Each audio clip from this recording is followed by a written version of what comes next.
Grab your flannel, torn jeans, and lip rings because Invincible Episode 4 is emo as hell. So let's get into everything, some small comic book Easter eggs, and where we know this ending will lead for the second half of Season 2. I'm J-Buck. Welcome to J-Buck Studios. Thank you so much for stopping by. Now let's get into... The opening sees Omni-Man flying into space, into the unknown, and this is perfectly coupled with Nick Cave's cover of Avalanche, as this is basically a music video. The lyrics of the song perfectly capture Omni-Man's internal struggle and feelings, with the song encompassing how someone has been dealt a series of unfavorable events, suffering, but in the end, overcoming that suffering through some form of redemption or realignment with their deeper self. Hell, Omni-Man is considering ending it all by drifting into a black hole, which would definitely do the job. And almost like a sign from the heavens, the doomed ship of Thraxans is headed for the same black hole, as Omni-Man has this change of heart, this new redemption, becoming the true hero he was meant to be. The feelings of love and compassion he should have felt on Earth are now present for the Thraxans, as this sets him up on a new appreciation for life and being the new leader of Thraxa. Debbie, on the other hand, stars in a music video herself, mirroring Omni-Man's aimless meandering, accompanied by Blonde Shell's Olympus. This song gives off vibes of someone deeply in love with their partner, but their love is unhealthy and addictive, which is exactly how Debbie's emotional breakdown at Nolan's grave comes off as. She has no friends, no son, no husband, no one to talk to, but yet in all of the shittiness wants her rock to come back. The next time we see her, a pair of carved wooden ducks are looming over her, watching her every movement, which is almost torture to her once we know what these symbolize. When Koreans get married, they are often given a pair of wooden ducks, symbolizing three things: peace, family, and fidelity. Behind the scenes a little bit, usually the duck carver prays in their heart that generous portions of true happiness and good fortune will bring them peace, prosperity, and family to the bride and groom, similarly how a duck will lay many eggs in its lifetime. So Debbie seeing this sign of her now failed marriage is essentially emotional torture to her, but yet she doesn't throw them away, showing she still has hope that they can mend things, coupled with her holding on to their baseball mitts. Even if it sounds like her tone has changed after her talk with Art, reminding her that she was the strong one in their relationship, she never needed him, which only reinforces why she tells Cecil they no longer need his book money, and later tosses out the same books that Mark was told to read for some sort of clues or information. And yes, the man with the invincible gun is of course a play on Ian Fleming's The Man with the Golden Gun.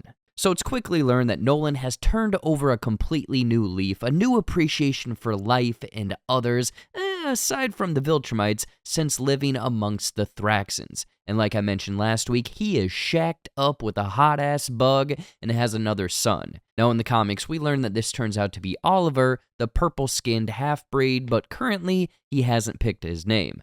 This all comes as a major shock to Mark because he's only been gone for a year. How the heck does any of this make sense? Until learning Thraxan's lifespan is only about a year in human years, a slight change from the 9 months in the comics. Before Mark can fully lay into his father, the same three Viltrumites that turned Alan into ground space meat start attacking Thraxa, knowing damn well Nolan is there, having abandoned his post on Earth, and is now ordered to be brought back to Viltrum for execution.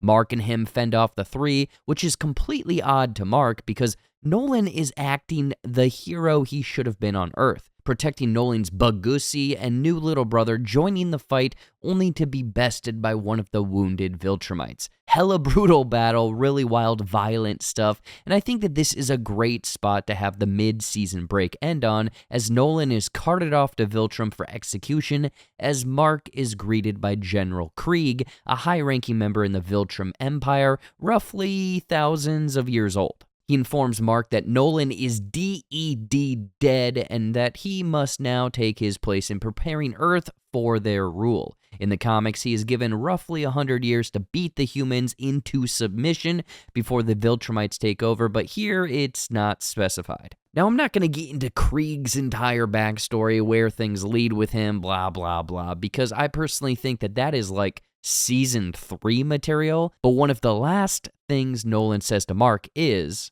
"My books. Read my books, Mark." This gives us a big hint of what Mark's next steps will be, with a nice tease being the Savage Planet Savage Beasts book that Debbie packs away. I guess, potential spoiler warning for anyone wanting to go into the second half of Season 2 blind. Skip ahead like 30 seconds if you don't want to be spoiled. I'll add a timer up top for you. Okay, so Mark learns that Nolan was a science fiction writer before hitting it big with his other novels. According to Art, these didn't sell as well, so Mark takes a look and, interestingly enough, learns that these stories are about Nolan and his adventures on other planets in the galaxy. Specifically, the Savage Planet Savage Beasts book talks about how tough the creatures of a certain planet were, mentioning how the heavy gravitational pull made them stronger than creatures Nolan had fight 10 times their size. Mark quickly learns that these stories actually detail what can hurt the Viltrumites, essentially teaching Mark how to beat them. So this is setting up a full-on war on Viltrum in the future for the series. Eve is still rattled from the mistakes that she made when trying to help with the Chicago cleanup, basically sidelining her. She's not fighting crime, she's not helping people, she just wants a basic life at this point, and there's nothing more basic than brunch with friends. However, when she crashes at the teen team's old base located in the support beam of what looks like a Golden Gate Bridge knockoff, she has a run-in with her old nemesis, Kill Cannon, mirroring their first meeting in the Adam Eve special. Kill Cannon is stealing Robot's power orb, which has been powering the old hideout. Now, this could be an old spare orb to run some of Robot's old suits, or, and this is a massive stretch, an experimental orb used in a device to help monster girls de-aging that is featured later down the line in the comics. Anyway, the two go into an amazing Spider-Man bridge fight, saving the falling car and everything, ending with Eve dispatching Kill Cannon in a similar fashion as their first meeting, but is almost unable to rescue the civilians that were caught in the crossfire. This only adds to the overwhelming pressure of doing good her superhero persona is asked of, and the PTSD is only piling on. I can see her laying low, taking a break from not only the superhero shenanigans, but just life in general, canceling with her friends, and going back home to live with her parents, who have been far from a sweet escape.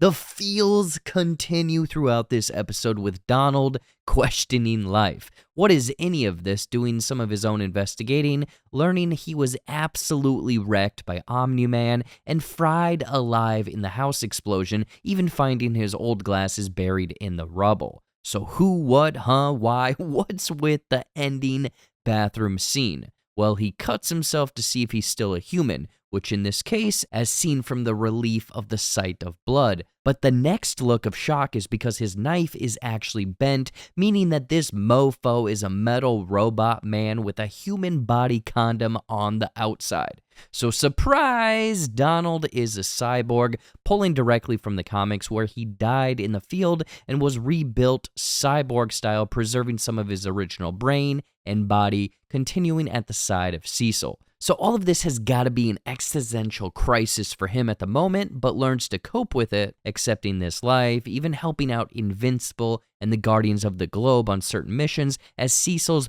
permanent right-hand robot man, because this, again, mofo possesses flight, superhuman durability, and energy projection, transforming his arms like the T-1000, but instead of slappers only, he can form Guns.